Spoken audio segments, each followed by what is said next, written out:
Hello and welcome to my channel. I am Palak और आज हम लोग पढ़ने वाले सिविक्स की बुक का नाम है स्वतंत्र भारत में राजनीति और उसका चैप्टर 1 हम लोग पढ़ने वाले हैं जिसका नाम है राष्ट्र निर्माण की चुनौतियां। तो चलो शुरू करते हैं।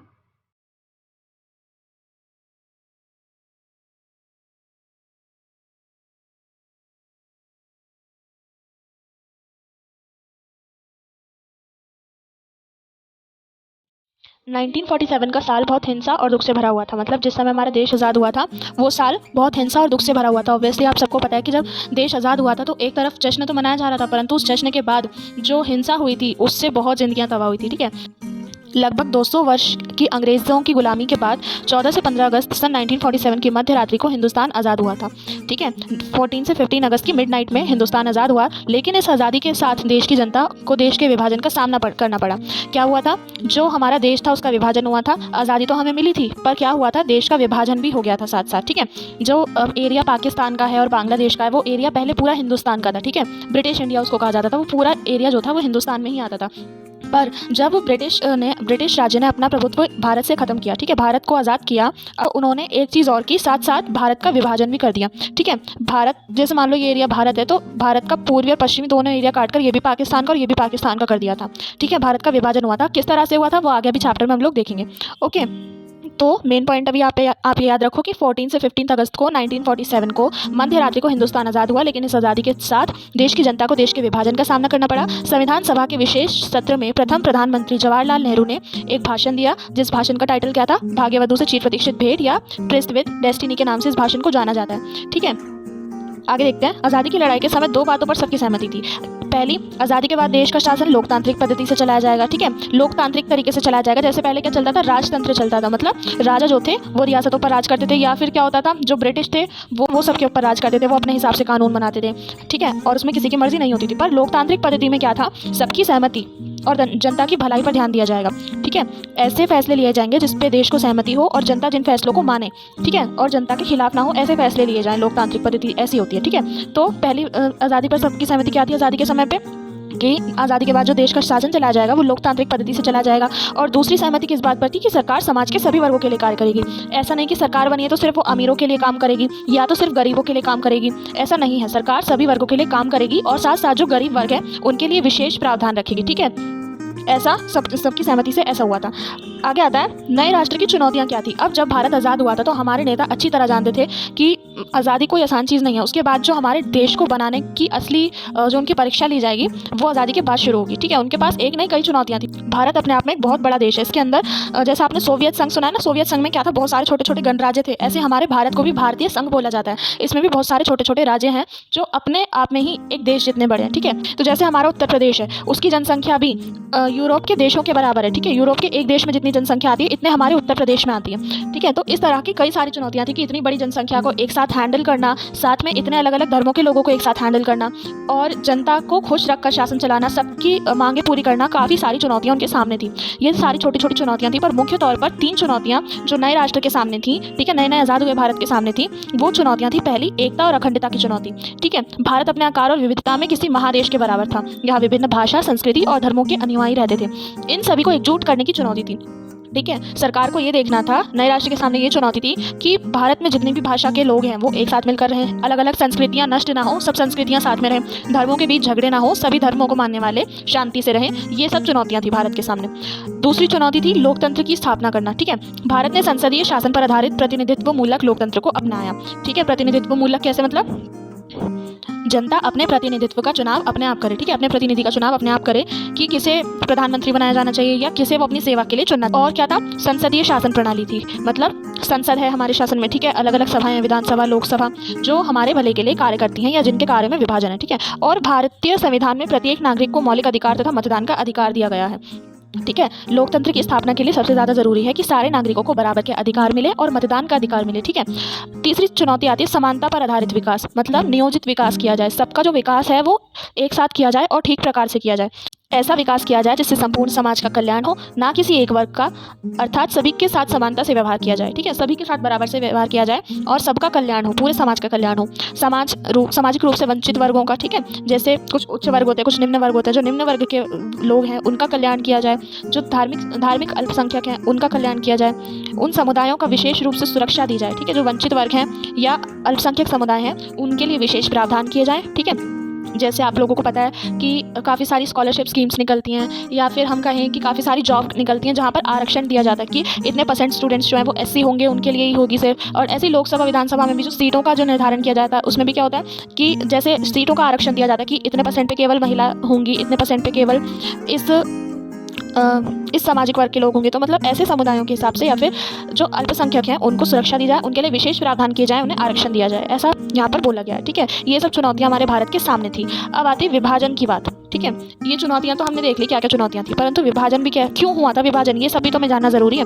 ठीक है, मुस्लिम लीग ने द्विराष्ट्रीय सिद्धांत को अपनाने के लिए तर्क दिया कि द्विराष्ट्रीय सिद्धांत क्या था। अब क्वेश्चन आ सकता है यहाँ से, बार बार यही क्वेश्चन आता है, काफ़ी बार आया है क्वेश्चन कि द्विराष्ट्रीय सिद्धांत क्या है, इसे समझाइए और ये किसने दिया था, क्यों दिया था, इस तरह के काफ़ी सारे सवाल आ सकते हैं। तो ये द्विराष्ट्रीय सिद्धांत की बात जो कही थी वो मोहम्मद अली जिन्ना थे। ठीक है, मोहम्मद अली जिन्ना ने ये द्विराष्ट्रीय सिद्धांत के बारे में बोला था और इसका प्रतिपादन किया था मोहम्मद अली जिन्ना ने इस सिद्धांत का। ठीक है, आप लोगों के पास ये क्वेश्चन बहुत बार देखने को मिलेगा, ये बहुत पूछा जाता है क्वेश्चन कि द्विराष्ट्रीय सिद्धांत किसने दिया था। ठीक है, और क्या कहा था इस सिद्धांत को समझाइए। तो ये सिद्धांत मुस्लिम लीग के मोहम्मद अली जिन्ना ने दिया था, द्विराष्ट्रीय सिद्धांत। ठीक है, और इसका मतलब क्या था इस सिद्धांत का कि भारत किसी एक कौम का नहीं बल्कि हिंदू और मुसलमान नामक 2 कौमों का देश है। ठीक है, इसी कारण मुस्लिम लीग ने मुसलमानों के लिए एक अलग देश यानी पाकिस्तान की मांग की। तो उन्होंने बोला भारत जो है वो 2 कौमों का देश है, इसलिए पाकिस्तान बनाया, एक अलग देश बनाया जाए मुस्लिम कौम के लोगों के लिए। ठीक है, तो ये उन्होंने तर्क दिया था भारत का विभाजन करने के लिए। अब भारत के विभाजन का आधार धार्मिक बहुसंख्या को बनाया गया। अब ब्रिटिशों को करना था भाई जाने से पहले भारत का विभाजन। ठीक है, तो इसके लिए क्या किया उन्होंने, धार्मिक बहुसंख्या को इसका आधार बनाया, भारत का विभाजन करने का आधार बनाया। ठीक है, तो उन्होंने कहा कि जिस क्षेत्र में मुसलमान ज़्यादा होंगे, मुस्लिम बहुसंख्यक होंगे, उन क्षेत्रों को पाकिस्तान बना दिया जाएगा।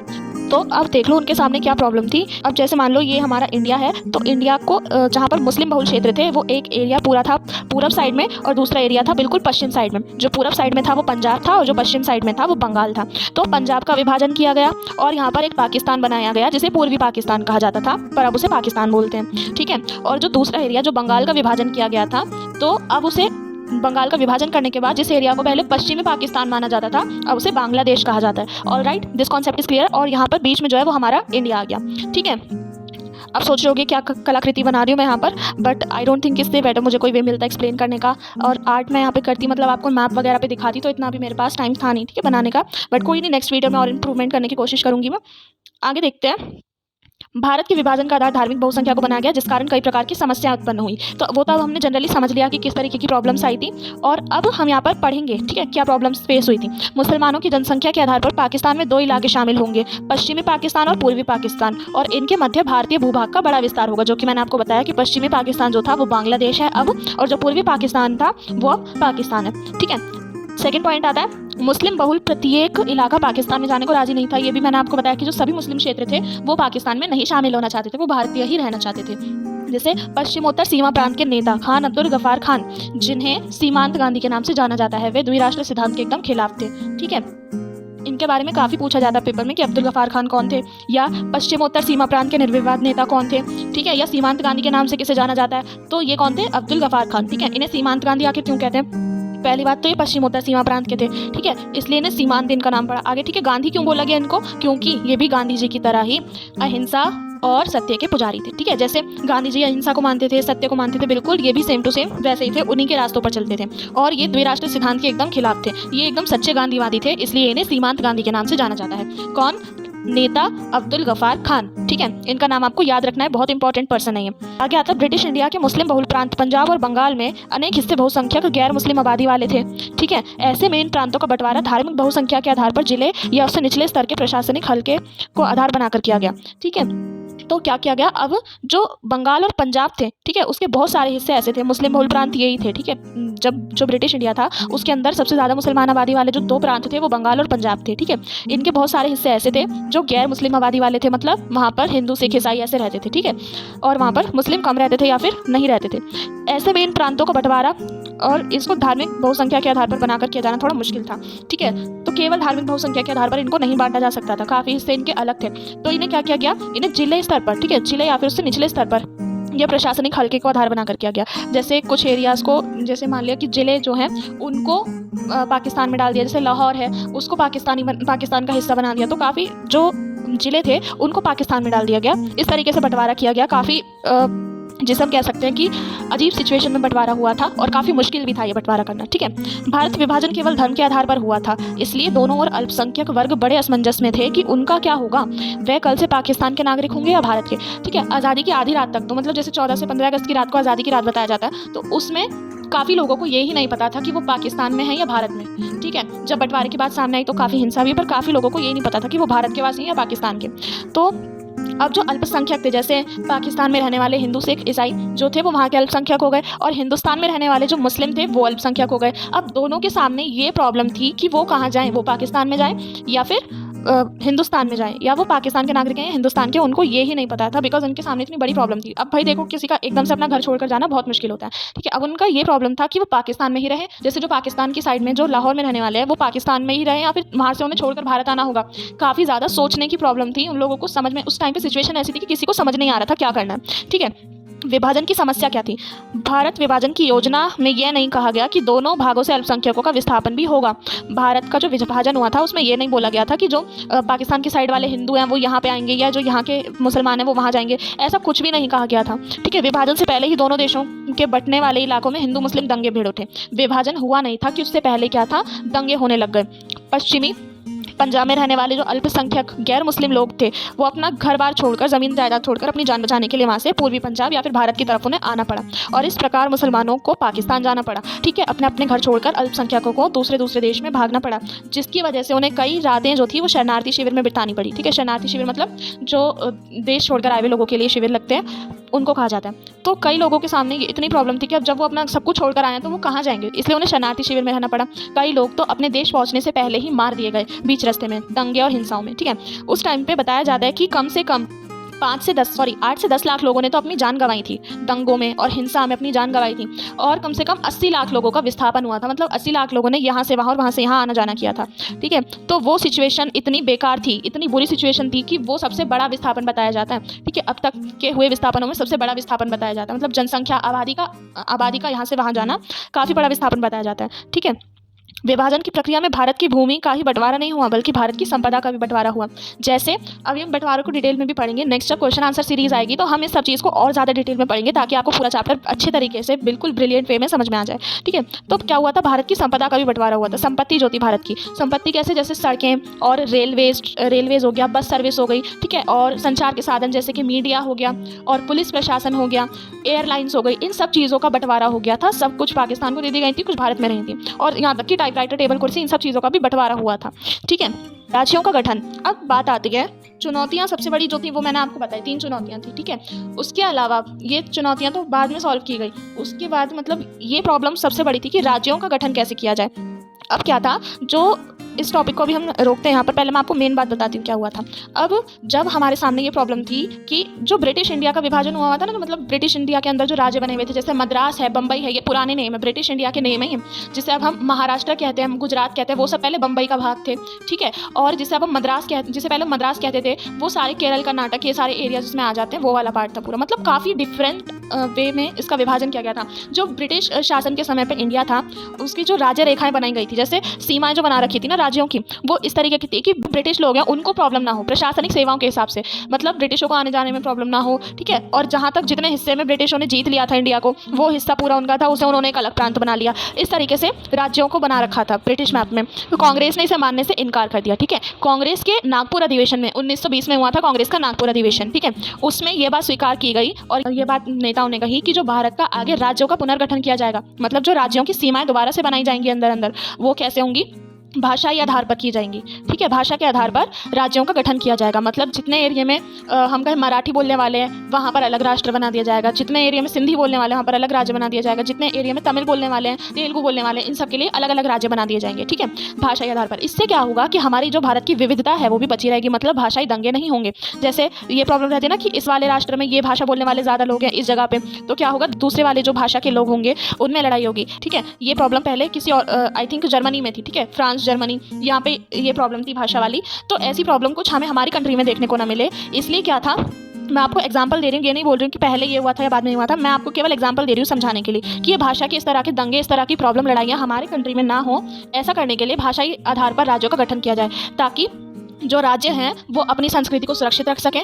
ठीक है, उनकी जो भाषा है उसे सुरक्षित रख सकें, इसलिए इस तरीके से पुनर्गठन होना चाहिए राज्यों का।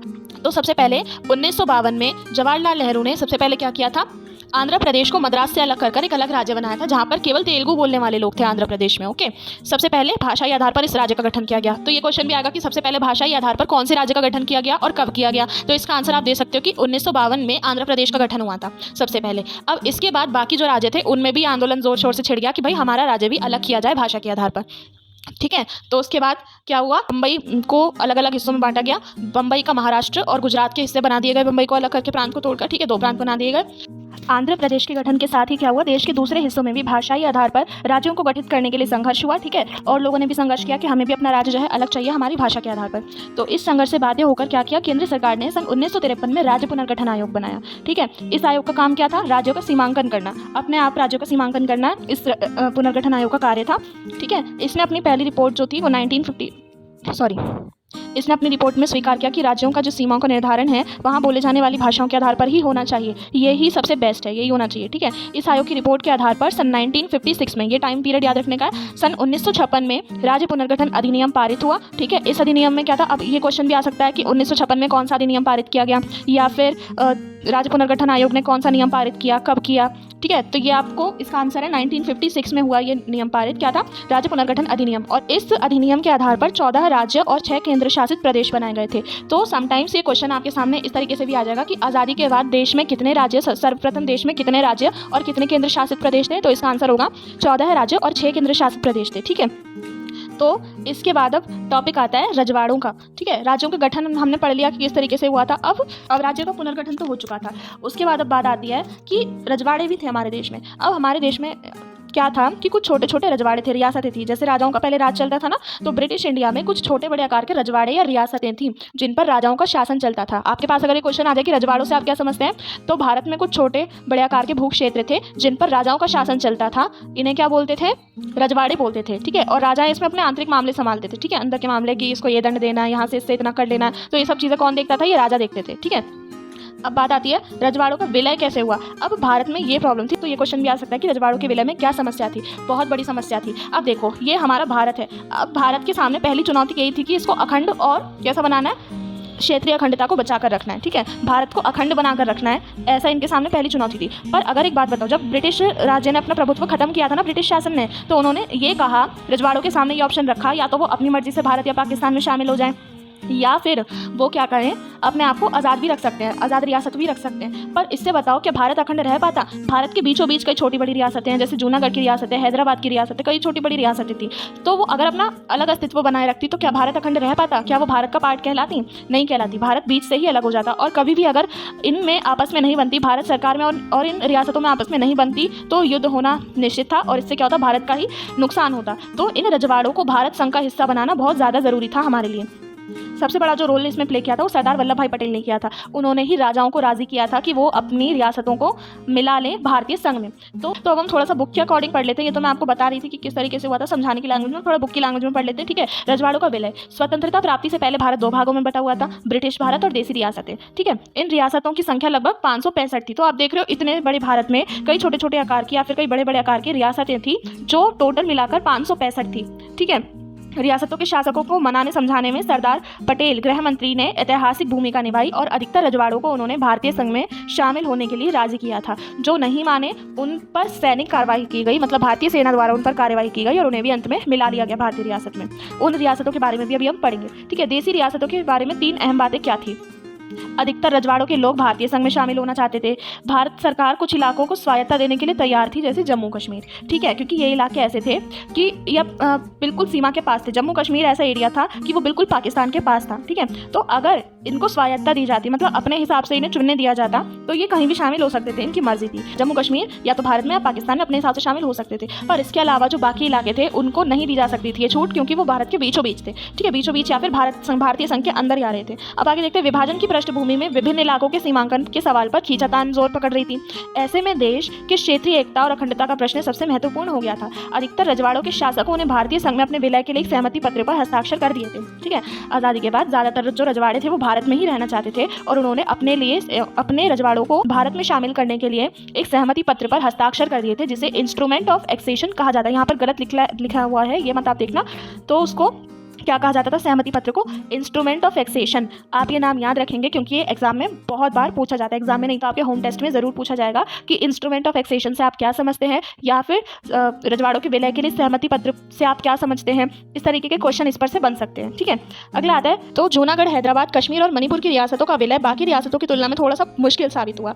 ऐसा क्यों? क्योंकि ये रियासतें ऐसी थी कि इनमें से कोई पाकिस्तान में शामिल होना चाहता था, कोई खुद को स्वतंत्र रखना चाहता था। इनके थोड़े से नखरे हो रहे थे, एक तरीके से हम समझ सकते हैं अपनी लैंग्वेज में, ठीक है। इनके बड़ी मुश्किल हो रही थी। पर ऐसा है, देखो, हमारे इंडियन आर्मी के लिए कुछ भी मुश्किल नहीं है, ठीक है। दूसरी बात, सरदार पटेल जैसे जीनियस आदमी इंडिया में थे तो उनके लिए और भी कुछ मुश्किल नहीं था, थोड़ी सी मुश्किल हुई, बाकी सब उन्होंने अपने आप सॉल्व कर लिया। तो जूनागढ़ की रियासत के बारे में हम बाद में पढ़ेंगे। उससे पहले हम देखते हैं हैदराबाद के विलय के बारे में। जूनागढ़ की रियासत के बारे में इतना पूछा नहीं जाता, बट फिर भी हम लोग बाद में पढ़ेंगे, ठीक है। हैदराबाद की रियासत का क्या था? जो हैदराबाद के शासक थे उसको निज़ाम कहा जाता था, ठीक है। उन्होंने भारतीय सरकार के साथ नवंबर 1947 में 1 साल के लिए यथास्थिति बहाल रखने का समझौता किया, ठीक है। मतलब उन्होंने कहा कि अभी जैसा चल रहा है वैसे ही रहने दो, 1 साल के बाद हम अपना समझौता देंगे, हम अपना फैसला देंगे, 1 साल के बाद बताएंगे, ठीक है। कम्युनिस्ट पार्टी और हैदराबाद कांग्रेस के नेतृत्व में किसानों और महिलाओं ने निज़ाम के खिलाफ आंदोलन शुरू किया। इस आंदोलन में कौन सबसे आगे था? देखो, किसानों पर जो था निज़ाम बहुत ज़्यादा प्रेशर बना रहा था, या हम कह सकें निज़ाम ने जो किसान थे उनको बहुत ज़्यादा परेशान किया था। उसके राज्य में महिलाओं पर बहुत ज़्यादा अत्याचार हो रहा था। तो उससे निज़ाम से आज़ादी पाने के लिए जो हैदराबाद की कम्युनिस्ट पार्टी थी, हैदराबाद की जो कांग्रेस थी और कम्युनिस्ट पार्टी थी, वो इस लाइन में सबसे आगे थे, आंदोलन करने में सबसे आगे थे, ठीक है। उन्होंने सबके साथ मिलकर आंदोलन शुरू किया। इस आंदोलन को कुचलने के लिए क्या किया? निज़ाम ने एक अर्धसैनिक बल, जिसे रजाकार कहा जाता था, उसे रवाना किया। अब रजाकार जो था वो अव्वल दर्जे का अत्याचारी कठोर सैनिक बल था। बहुत बुरे लोग थे रजाकार जो थे। तो ये जो रजाकार थे इन्होंने क्या किया? बहुत ज़्यादा गैर मुस्लिम जो लोग थे स्पेशली उनके साथ लूटपाट करी, ठीक है। लूटपाट पर और मर्डर पर, हिंसा पर बहुत ज़्यादा उतर आया। बच्चों के साथ बहुत बुरा व्यवहार किया, महिलाओं के साथ बहुत बुरा व्यवहार किया। इसके जवाब में भारत सरकार ने सितंबर 1948 को क्या किया? सैनिक कार्यवाही के द्वारा भारतीय सेना को भेजा गया हैदराबाद में, ठीक है। और सैनिक कार्यवाही के द्वारा निज़ाम को आत्मसमर्पण करने के लिए मजबूर किया। इस प्रकार हैदराबाद की रियासत का भारत संघ में विलय हुआ, ठीक है।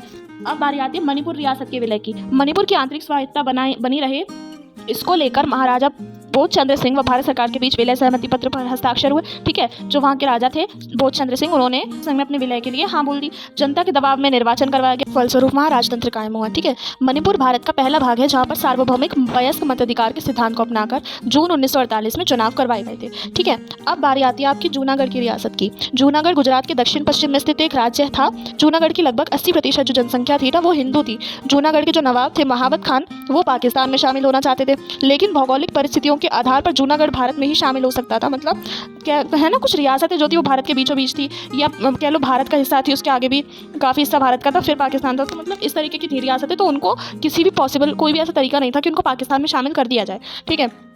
तो क्या था? भौगोलिक परिस्थितियों के कारण जूनागढ़ भारत में ही शामिल हो सकता था। जूनागढ़ के शासक के ना मानने पर सरदार पटेल ने जूनागढ़ के शासक के विरुद्ध बल प्रयोग का आदेश दिया। जूनागढ़ में भारतीय सैनिकों का सामना करने की क्षमता नहीं थी।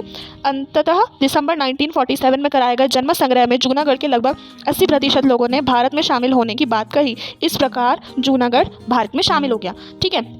अब तीनों रियासतों के बारे में हमने पढ़ लिया है, तो इन्हीं रियासतों के विलय के साथ आपका पहला चैप्टर जो है वो फिनिश होता है। फर्स्ट चैप्टर में जो था हमने सब कुछ पढ़ लिया है, कोई टॉपिक हमसे नहीं छूटा। अगर आपको लगता है मैंने कोई टॉपिक छोड़ दिया तो कमेंट करके ज़रूर बताना। उस टॉपिक को हम नेक्स्ट वीडियो में या फिर क्वेश्चन आंसर सीरीज़ में ज़रूर कवर करेंगे। क्वेश्चन आंसर सीरीज़ में बहुत सारे क्वेश्चन मैं आपके लिए इस चैप्टर से लेकर आने वाली हूँ, तो चैनल को कर लेना सब्सक्राइब। अगर वीडियो पसंद आई हो तो कर देना लाइक, और मिलते हैं हमारी नेक्स्ट वीडियो में, जल्दी आने वाली है वो भी, ठीक है। इसलिए वेट करना नेक्स्ट वीडियो का। टेंशन मत लो, सितंबर के एंड तक हम लोग अपना सारे सिलेबस जो है वो सिविक्स का भी फिनिश कर लेंगे। ठीक है। तो और सोशियोलॉजी का भी यहाँ पर फिनिश कर देंगे। सितंबर के एंड तक दोनों जो सब्जेक्ट्स हैं उनका सिलेबस फिनिश हो जाएगा, तो टेंशन मत लो बिल्कुल भी, और अच्छे से अपनी पढ़ाई करो। और वीडियोस भी मेरे चैनल पे देखना, ठीक है। नाइट स्टडी वाली भी वीडियो देखना, बहुत अमेजिंग वीडियो है वो। तो इससे क्या होगा, आप लोगों का पढ़ाई पे फोकस बना रहेगा। और कोई भी प्रॉब्लम आपको किसी भी तरीके की आती है अपनी स्टडी से रिलेटेड, तो आप कमेंट करके पूछ सकते हो, जरूर मैं आपको उसका आंसर करूँगी, ठीक है। तो मिलते हैं नेक्स्ट वीडियो में, तब तक के लिए टेक केयर।